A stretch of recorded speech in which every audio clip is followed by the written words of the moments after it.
The first enemies of the veneration of the Mother of God.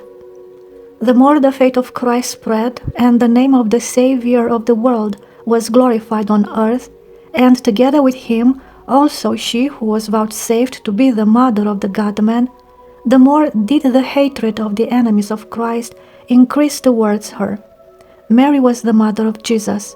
She manifested a hitherto unheard-of example of purity and righteousness, and furthermore, now departed from this life, she was a mighty support for Christians, even though invisible to bodily eyes.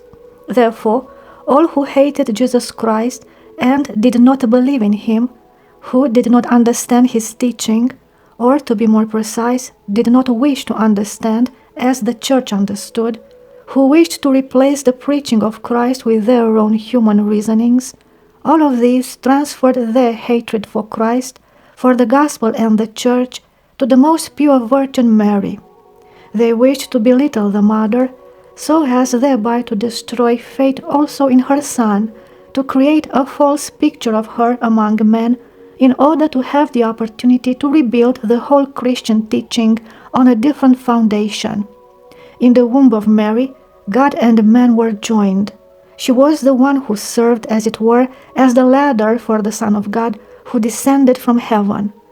To strike a blow at her veneration means to strike Christianity at the root, to destroy it in its very foundation.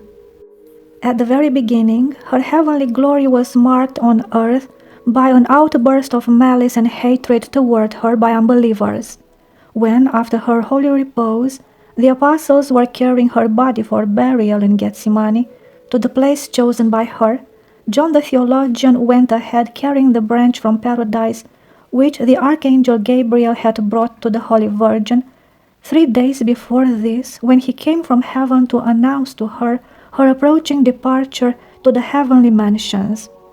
When Israel went out of Egypt, and the house of Jacob from among a barbarous people, chanted St. Peter from Psalm 113, Alleluia sang the whole assembly of the apostles together with their disciples, as for example Dionysius the Areopagite, who likewise had been miraculously transported at that time to Jerusalem. And while this sacred hymn was being sung, which was called by the Jews the Great Alleluia, that is, the Great Praise You the Lord, one Jewish priest, Athonius, leaped up to the bier and wished to overturn it and throw to the ground the body of the Mother of God. The brazenness of Athonius was immediately punished. The archangel Michael, with an invisible sword, cut off his hand, which remained hanging on the bier. The thunderstruck Athonius, experiencing a tormenting pain, in awareness of his sin, turned in prayer to the Jesus whom he had hated up to then, and he was immediately healed. He did not delay in accepting Christianity and confessing it before his former co-religionists, for which he received from them a martyr's death. Thus, the attempt to offend the honor of the Mother of God served for her greater glorification.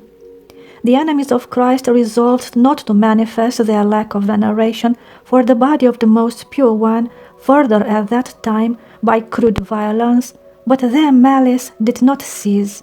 Seeing that Christianity was spreading everywhere, they began to spread various vile slanders about Christians. They did not spare the name of the Mother of Christ either, and they invented the story that Jesus of Nazareth had come from a base and immoral environment, and that his mother had associated with a certain Roman soldier. But here the lie was too evident for this fiction to attract serious attention. The whole family of Joseph the betrothed and Mary herself were known well by the inhabitants of Nazareth and the surrounding countryside in their time. Whence had this man this wisdom and these mighty works? Is not this the carpenter's son? Is not his mother called Mary, and his brethren James and Joseph, and Simon and Judas, and his sisters, are they not all with us? So said his fellow countrymen in Nazareth, when Christ revealed before them in the synagogue his otherworldly wisdom. In small towns, the family matters of everyone are well known. Very strict watch was kept then over the purity of married life.